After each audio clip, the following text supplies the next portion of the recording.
Hello दोस्तों, मैं श्रेया आज के बॉलीवुड खबरों के साथ।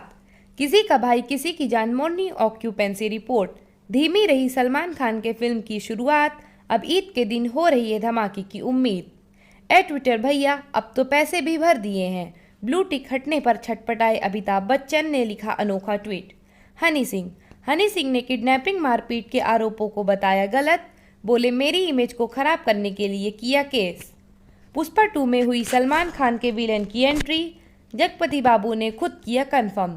इसका खुलासा खुद फिल्म स्टार जगपति बाबू ने हाल ही में एक इंटरव्यू में किया।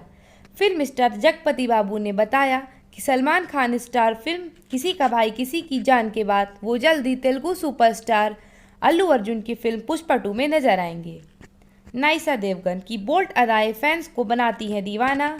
देखे अजय काजोल की बेटी की फोटोज। आज के बॉलीवुड खबरों में इतना ही। धन्यवाद।